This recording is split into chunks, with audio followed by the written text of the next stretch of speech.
अस्सलाम वालेकुम दोस्तों, RBS ഡിزർട്ടേഷൻ अकेडमी में तव्हां सभिनी खे मां भली कार चवां थो। अॼु इन वीडियो में आउं डिस्कस कंदुसि त रिसर्च मैथड्स ऐं रिसर्च मैथडोलॉजी में छा फ़र्क़ु आहे। ही हिकु सीरीज़ आहे। हिन सीरीज़ में जो नालो आहे तहक़ीक़ी तरीक़नि जो तारुफ़, यानी इंट्रोडक्शन टू रिसर्च मैथड्स। ख़ासि तौर ते जेके रिसर्च मैथड्स आहिनि इहे एप्लीकेबल आहिनि तव्हांजे बिज़नेस एडमिनिस्ट्रेशन में ऐं सोशलॉजी जी या सोशल साइंस जेके बि एरियाज़ आहिनि उन्हनि में ही रिसर्च मैथड्स तव्हांजी मदद करे सघनि था। मुंहिंजो नालो डॉक्टर अहमद सुमरो आहे ऐं मां शाबती सां तालुक़ु रखां थो। अचो त पंहिंजे इन वीडियो जो आगाज़ कयूं था। ही वीडियो जेको आहे तहक़ीक़ी तरीक़नि जो तारुफ़ जे सिलसिले जो 5 वीडियो आहे, जंहिंमें रिसर्च मैथड्स ऐं रिसर्च मैथडोलॉजी विच में फ़र्क़ु खे सम्झंदासीं। रिसर्च में असां अक्सर 3 शयूं डिस्कस कंदा आहियूं। उन में असां थीसिस कंदा आहियूं, उन में डिज़र्टेशन कंदा आहियूं ऐं रिसर्च पब्लिकेशन्स कंदा आहियूं। अक्सर इहे नाला असां चेंज कंदा रहंदा आहियूं। असां कॾहिं कॾहिं सम्झंदा आहियूं त थीसिस ऐं डिज़र्टेशन में कोई फ़र्क़ु कोन्हे, हालांकि ॿिन्ही में हिकिड़ो फ़र्क़ु आहे। अच्छा, रिसर्च पब्लिकेशन जी ॻाल्हि कंदा आहियूं त असां अक्सर ॻाल्हि इहा कंदा आहियूं त रिसर्च पेपर जेके असां लिखिया आहिनि त केतिरा असांजा रिसर्च पेपर लिखिया आहिनि, केतिरा असांजा पब्लिश थी चुका आहिनि। थीसिस जेका ऐं डिज़र्टेशन जो फ़र्क़ु आहे। असां हिनखे ॿिनि हिस्सनि में तक़सीम कंदासीं त थीसिस USA जेका यानी अमेरिका में हिनखे छा था चऊं ऐं UK ऐं यूरोपियन यूनियन में असां हिनखे कया। उम्मीद तौर ते असां पाकिस्तान में जेको यूरोपियन यूनियन जो जेको पैटर्न असां उनखे फॉलो कंदा आहियूं। हाणे थीसिस अमेरिका में USA में छा चवंदा आहिनि त शॉर्टर देन अ डिज़र्टेशन, यानी डिज़र्टेशन खां घटि आहे ऐं इन्वॉल्व प्रीमियरली रिसर्च, जंहिंमें असां बुनियादी शुरूआती रिसर्च खां करे वठूं था ऐं जेका तव्हांजी मदद कंदी आहे तव्हांजी मास्टर डिग्री या जेके असां एमफिल या मास्टर ऑफ साइंस जेका या एमफिल डिग्री जेका आहे उनखे असां चवंदा आहियूं। यानी उन खां पोइ वरी साई थीसिस खे वरी जॾहिं असां ॻाल्हि कंदासीं यूरोपियन यूनियन ऐं UK में, त उहे चवंदा आहिनि त इहो ओरिजिनल कमु आहे जेको असांखे मदद करे थो PhD डिग्री हासिलु करण में।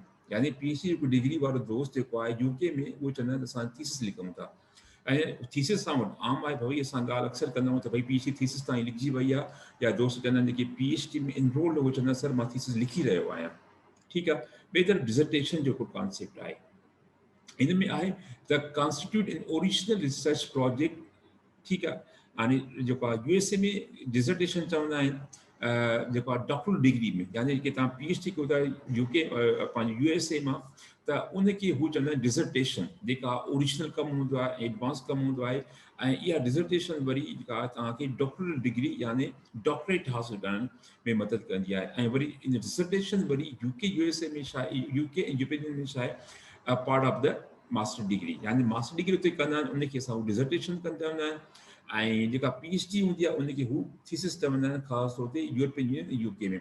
ऐं रेंज ऑफ वर्ड्स जी अक्सर ॻाल्हि थींदी आहे त भई केतिरा पेजिस हुजनि या केतिरा वर्ड्स में रेंज आहे हिकिड़ी 40,000 खां 60,000 ताईं, के 250,000 ताईं, इहा हिकिड़ी रेंज आहे। इन रेंज में जेकॾहिं तव्हां पंहिंजो कमु करे सघो था त ठीकु आहे। सोशल साइंस में ज़ाहिर आहे काफ़ी शयूं असांखे हूंदियूं, सभिनी शयुनि खे जस्टिफाई करिणो हूंदो आहे ऐं उन करे असांखे पेजिस काफ़ी वधी वेंदा आहिनि। घटि बि अची वञे त को मसइलो कोन्हे। असल ॻाल्हि आहे त तव्हां केतिरे लफ़्ज़नि में पंहिंजो पाण खे जस्टिफाई करे सघो था, ओतिरो उहो वधीक बहितर आहे। हाणे असां ॻाल्हि कंदासीं त रिसर्च मैथडोलॉजी ऐं खे असां अक्सर जेको इस्तेमालु कंदा आहियूं। मिसाल ही हिकिड़ी PhD थीसिस आहे जेका मुंहिंजी लिखियल आहे PhD थीसिस, उन में डेवलप कंट्रीज़ उन में ॾिसो था त असां वटि कॾहिं कॾहिं असां हिनखे रिसर्च मैथडोलॉजी जो टर्म यूज़ कंदा आहियूं, त वरी असां कहिड़े वक़्तु थीसिस में असां वरी असां किथे वरी असां रिसर्च मटीरियल ऐं मैथड्स असां लफ़्ज़ इस्तेमालु कंदा आहियूं।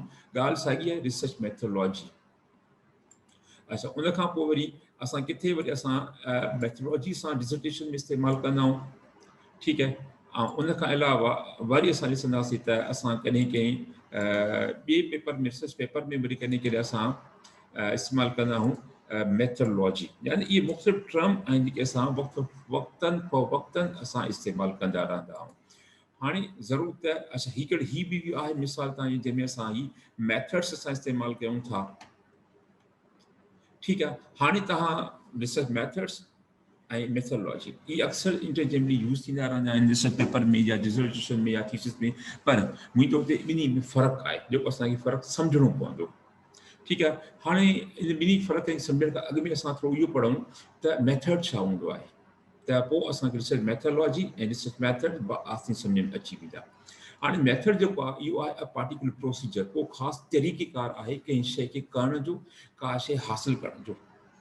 मिसाल तव्हां जेकॾहिं PhD जी डिग्री वठणु चाहियो था, ज़ाहिर आहे हिकिड़ो तरीक़ेकार आहे, ऐं तरीक़ेकार मुताबिक़ तव्हां हलंदव त तव्हां बासनि हिकिड़ो वक़्तु ईंदो जॾहिं तव्हां PhD डिग्री हासिल करे सघंदव। मिसाल हिते आहे तव्हांजे साम्हूं ॿ मिसाल की तव्हां पिज़्ज़ा ठाहिणु चाहियो था, त पिज़्ज़ा ठाहिण जा बि त मुख़्तलिफ़ जेके उन जो हिकिड़ो पूरो मैथड आहे, उन जो पूरो तरीक़ेकार आहे, उन तरीक़ेकार तव्हां हलंदव त ज़ाहिर आहे उहो पिज़्ज़ा ठही वेंदो। उन में का कमी को जेकॾहिं को प्रोसेस जेको आहे, को स्टेप उन प्रोसीजर में तव्हां मिस करे वेंदो त उहो पिज़्ज़ा जी क्वालिटी त कोन थींदी। या जेके तव्हां टेलर आहियो, दर्जी में ॾिसंदा त उहो बि हिकिड़े मैथड त जेके आहिनि से उहे सभु शयूं।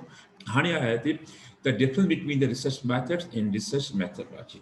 त हाणे असां लाइ लाज़मी थी वियो त भई रिसर्च मैथड्स ऐं रिसर्च मैथडलॉजी में कुझु असां फ़र्क़ु खे सम्झूं। हाणे उहो फ़र्क़ु हाणे हिन फ़र्क़ु खे सम्झण लाइ मिसाल असां हिकिड़ो मिसाल था वठूं त भई का बि हिकिड़ी यूनिवर्सिटी आहे या कॉलेज आहे।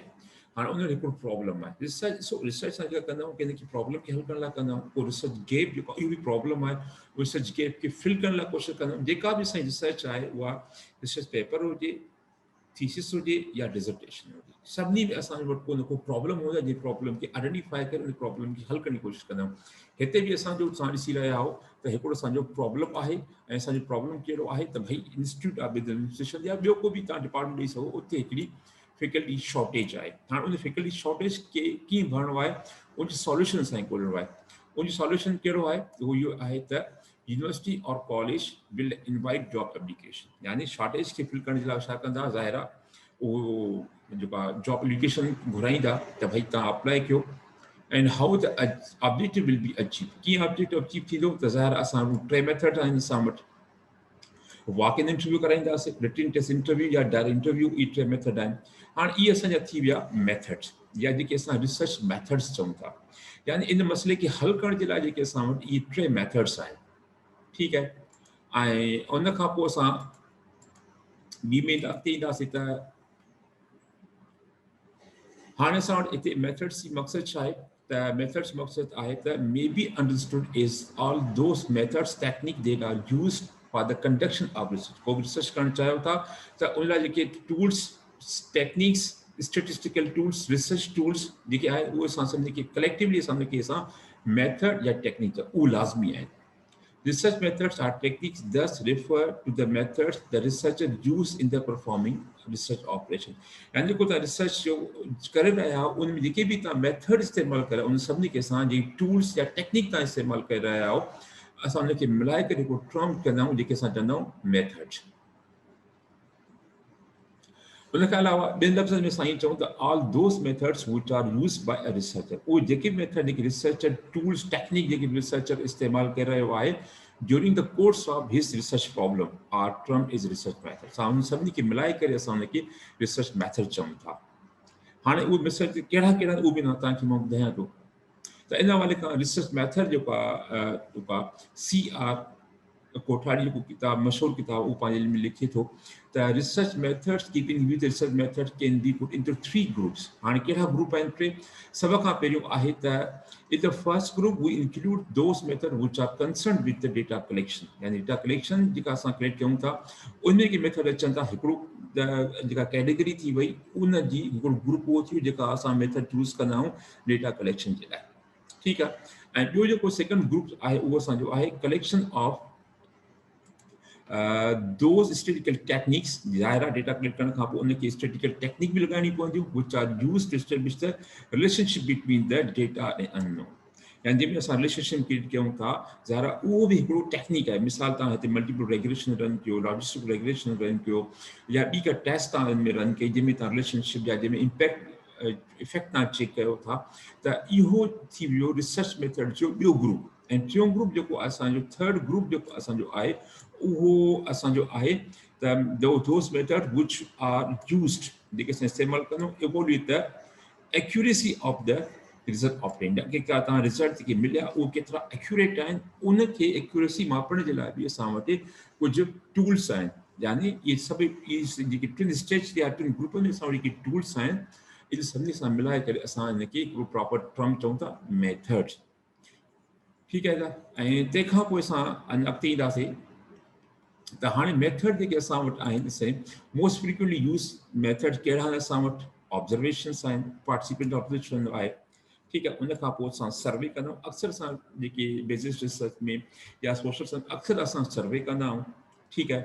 सर्वे बि हिकिड़ो मेथड आहे जेको आहे तव्हांजी रिसर्च तहक़ीक़ करण जो। असां कॾहिं अक्सर इंटरव्यू कंदा आहियूं, ठीकु आहे। ऐं उन खां पोइ फोकस ग्रुप यानी कुझु चंद जेके एक्सपर्ट आहिनि उनखे विहारे करे असां जेको टॉपिक ॾींदा आहियूं उन बारे में उहो असांखे पंहिंजा जेके राय ॾींदा आहिनि। एक्सपेरिमेंट्स कंदा आहियूं। हिते मशहूरु एक्सपेरिमेंट तव्हांखे यादि हूंदो, हाथरोन एक्सपेरिमेंट।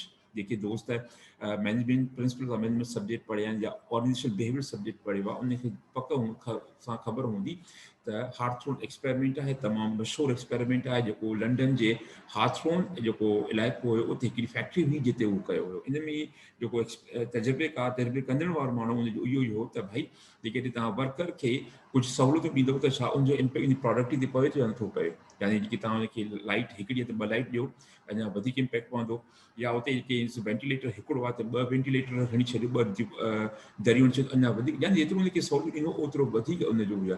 थोरो टाइम ते ॾाढो सुठो एक्सपेरिमेंट आहे, तव्हां हुनखे पढ़ी वठिजो। सेकेंडरी डेटा आहे सेकेंडरी डेटा आहे या आर्काइवल आहे, ठीकु आहे। हाणे सर्वे जे ज़रिए सां असां प्राइमरी डेटा कलेक्ट कंदा आहियूं, या सेकेंडरी डेटा या पब्लिश डेटा या का आर्काइवल जेका हिस्टोरिकल डेटा आहे इहे, या मिक्स मेथड आहे जंहिंमें क्वांटिटेटिव ऐं क्वालिटेटिव ॿिन्ही खे मिलाए करे कमु कयो था। त इहे सभु असांजा मेथड्स आहिनि जेके असां वक़्तनि फ़वक़्तनि पंहिंजे रिसर्च में इस्तेमालु कंदा आहियूं। उन खां पोइ आहे असांजो रिसर्च मैथडलॉजी। हाँ, रिसर्च मैथडलॉजी में खे असांजी सम्झूं त is a way systematically to solve the problem. ऐं जेको प्रॉब्लम असांजे मद्देनज़र आहे उन प्रॉब्लम खे हल करण लाइ असांखे सिस्टमेटिकली असांखे जेके टूल्स या टेक्निक्स अवेलेबल आहिनि, मेथड्स, उन्हनि शयुनि खे खणी करे असांखे अप्लाई करिणो आहे। हाणे इन में असांखे सिस्टमेटिकनेस लाज़मी आहे। जीअं मूं तव्हांखे मिसाल ॾिनो त भई तव्हां जेके पिज़्ज़ा ठाहिणु चाहियो था, उन पिज़्ज़ा में जेके बि स्टेप्स आहिनि उन में सिस्टमेटिकनेस आहे, उन में हिकिड़ी हायरार्की आहे। उन तहत असांखे उहे सभु शयूं जेके करणियूं आहिनि, न त तव्हांजो प्रॉब्लम हल न थींदो। In it we study various steps, खोड़ सारा स्टेप्स असां स्टडी कंदा आहियूं, and that are generally adopted by the researcher in studying his research problem along with the logic behind it. यानी असांखे उन में सिस्टमेटिकनेस बि ॾियणी हूंदी आहे ऐं असांखे उन में का लॉजिक ॾियणी हूंदी आहे या को कॉमन सेंस या को जस्टिफिकेशन ॾियणी हूंदी आहे त असां रिसर्च मेथड जेकी असां इस्तेमालु करे रहिया आहियूं उहे छो करे रहिया आहियूं ऐं इन सिस्टमेटिकली इन तरीक़े सां छो करे रहिया आहियूं। All this means that it is necessary for the researcher to design the research methodology for his problem. And in la zaruri hai ko research problem जेके तव्हां हल करणु चाहियो था उन लाइ तमामु रिसर्च मेथडोलॉजी कहिड़ी आहे। रिसर्च मेथड्स खोड़ सारा तव्हां वटि आहिनि, उन मां कहिड़ा रिसर्च मेथड्स तव्हां चूज़ करे हिकु प्रॉपर रिसर्च मेथडोलॉजी डेवलप कंदो, उन ज़रिए सां उन मसइले खे हल कंदो। हाणे हीअ आहे असांजो रिसर्च मेथडोलॉजी जो मिसाल। असांजो जेको मसइलो हुयो असांजो फैकल्टी शॉर्टेज जो, जेको तव्हां अॻु में ॾिसी चुका हो, त हाणे उन में फैकल्टी शॉर्टेज जे मसइले खे कीअं हल करणु घुरिजे, उनजे लाइ छा करिणो आहे त हाउ द जॉब विल बी अच, या असांखे इनवाइट जॉब एप्लीकेशन्स इनवाइट करणी पवंदियूं। उन लाइ छा तरीक़ेकार आहे त असां एडवर्टाइज़मेंट ऑफ वेकेंट पोस्ट खे, जेका ख़ाली पोस्ट हुनखे एडवर्टाइज़ कंदासीं ऐं सबमिशन ऑफ एप्लीकेशन्स जेकी ईंदियूं ऐं स्क्रीन आउट कंदा त भई कहिड़ा एलिजिबल आहिनि ऐं कहिड़ा एलिजिबल न आहिनि एप्लीकेंट इन जॉब जे लाइ। इंटरव्यू कंदासीं, उन खां पोइ पैनल सिलेक्शन थींदी, जेके इंटरव्यू कंदा उन खां पोइ इंटरव्यू थींदो, कंडक्ट इंटरव्यू, सिलेक्शन प्रोसेस ऐं आख़िर में रिक्रूटमेंट। यानी हिकिड़ो असांजो अॻु में मेथड छा हुयो त असांखे जेको आहे सो पंहिंजो यूनिवर्सिटी या कॉलेज जॉब एप्लीकेशन इनवाइट करे थी। हाणे असां उन मेथड जे ज़रिए रोशनी में असां मेथडोलॉजी तय कईसीं त भई ही असांजा कुझु जेके असांजा मेथड्स आहिनि, इहे असांजा मेथडोलॉजी आहे, पूरी मेथडोलॉजी आहे जेका असां हिन फैकल्टी ऑफ शॉर्टेज जेका उनखे मसइले खे हल करण जे लाइ असां वटि पूरी रिसर्च मेथडोलॉजी आहे। ऐं असांजो मेथड कहिड़ो आहे, मेथड असांजो इहो ई आहे त असां जॉब एप्लीकेशन इहो असांजो सॉल्यूशन आहे। हाणे जेके असां वटि मेथड्स अवेलेबल आहिनि उन मेथड्स मां जेके असांजा कम जा मेथड्स उहो खणी करे असां उनखे हिकु प्रॉपर ऑर्डर में रखियोसीं, हिकिड़ा इहे सम्झो त हायरार्की वाइज़ असां उनखे रखियोसीं ऐं तंहिंखां पोइ असां इन पोज़ीशन में अची वेंदासीं जो असां को फैकल्टी मेंबर जेको आहे उहो असां शेड करे असां उन में रखी सघूं। उन खां पोइ हिकिड़ी मिसाल आहे, मिसाल C.R. कोठारी जेको किताबु आहे उन में ही ॾिनो अथई त architect who designed a building has consciously evaluated the basis of decision. हाणे कहिड़ा बेसिस डिसीजन्स आहिनि त he has to evaluate why and what basis he select the particular size, उन घर जी साइज़ केतिरी आहे, नंबर केतिरा हुजनि कमरे जा, location, doors location, Windows, ventilator, ये सभु शयूं, मटीरियल कहिड़ो हुजे ऐं कहिड़ियूं शयूं पसंदि आहिनि, कहिड़ियूं शयूं नापसंदि आहिनि, इहे सभु शयूं उनखे डिसाइड करिणो आहे, ठीकु आहे. Similarly, research scientist has to expose the research decision to evaluate the before they are implemented. And अहिड़े तरीक़े सां रिसर्चर आहे उहो तय कंदो आहे त जेको उनजो मसइलो आहे उन मसइले में हल करण जे लाइ हू कहिड़ी क़िस्म जो रिसर्च टूल अख़्तियार करे. मिसाल तौर ते जेके तव्हांखे तय करिणो आहे त यूनिवर्सिटी में जेके उस्ताद आहिनि वो सेटिस्फाइड आहिनि फ्रॉम देयर जॉब और नॉट. हाणे उन सेटिस्फेक्शन खे मैयर करणो आहे, उन लाइ कहिड़ा रिसर्चर टूल इख्तियार करे. टूल तो खोड़ सारा अवेलेबल आहिनि, कहिड़ा उन मां टूल खणे जेके मोस्ट रेलिवेंट आहिनि, मोस्ट एप्रोप्रिएट आहिनि उन मसइले खे या उन सेटिस्फेक्शन खे मैयर करण जे लाइ. छा हू इंटरव्यू करे उन्हनि जा, छा हू सर्वे करे, छा जेको आहे सो पंहिंजो या को फोकस ग्रुप करे, जेके असां मेथड सां पढ़ी आयासीं उन कहिड़ा मेथड या को हिकिड़ो मेथड अख़्तियार करे या कॉम्बिनेशन उन मेथड जो अख़्तियार करे. पर इन खां अॻु में के मेथड जा टे तरीक़ा हुया त भई डेटा कलेक्शन दौरान, ठीकु आहे, मेथड ऐं डेटा कलेक्शन करण जे लाइ हू कहिड़ा मेथड अख़्तियार करे, उन खां पोइ कहिड़ी स्टेटिस्टिकल टेक्निक रन करे जंहिंमां इहा ख़बर पए त भई फैकल्टी मेंबर उहे मुतमइन आहिनि या न आहिनि, ऐं उन खां पोइ आख़िर में जेके रिज़ल्ट उनखे वेलिडेट कीअं करे, इहे सभु स्टेटिस्टिकल टूल्स आहिनि, ठीकु आहे. He has to pay very clearly and precisely what decision he select and why he select them so that he can be evaluated by the others. ठीकु आहे, इहे सभु उनखे करणियूं आहिनि. त हाणे असां इहे सम्झी वियासीं त रिसर्च मेथडोलॉजी जेका आहे उहो मक़सदु इहो ई आहे त रिसर्च मेथड जेके अवेलेबल आहिनि उनखे अहिड़े तरीक़े सां इस्तेमालु कजे त जंहिंसां असांजो मसइलो हल थी सघे. In nutshell, research methods are methods used by researcher to collect the data to conduct the research on the particular topic. जेके बि आहिनि, ठीकु आहे. Methodology, a research methodology is a systematic approach to solve a problem. यानी जेके methods available आहिनि, यानी हिन methods में उन methods खे अहिड़े तरीक़े सां शेप ॾे जो उहो को मसइलो जेको आहे उहो तव्हांजो हल थी सघे. हाणे त असांजो मसइलो जेको उहो आहे त असां चऊं था त यूनिवर्सिटी में उस्ताद आहिनि उनजी मोटिवेशन लेवल केतिरी आहे, इधर they are satisfied from job और नॉट, इहो असांजो मसइलो आहे. इन मसइले खे कीअं हल कजे, उन जा जेके बि टूल हिते अवेलेबल आहिनि द मेथड्स, उन मेथड्स खे अहिड़े तरीक़े सां त कंबाइन कजे हिक ॿिए सां जो अहिड़ो सिस्टम तरीक़े सां उन ठाहिजे त जीअं असांखे इहा ख़बर पइजी वञे त असांजा जेके उस्ताद साहिब आहिनि उहे मुतमइन आहिनि पंहिंजी जॉब मां या न आहिनि. ठीकु आहे. हिन किताब में जेको मां हेल्प वरिती आहे उहा CR कोठारी रिसर्च मेथोडोलॉजी मां वरिती आहे. हिन किताब जी कॉपी खपे त उहा बि हाज़िर आहे, तव्हांखे मां ॾेई सघां थो, तव्हां जस्ट मूंखे ईमेल कयो. ऐं आख़िर में तव्हांजी महिरबानी, तव्हां इहे वीडियो आख़िर इन वरी को सुवाल आहे, को कमेंट आहे त तव्हां वीडियो जे आख़िर में रखी सघो था त जीअं मां तव्हांजो जवाबु ॾेई सघंदुमि.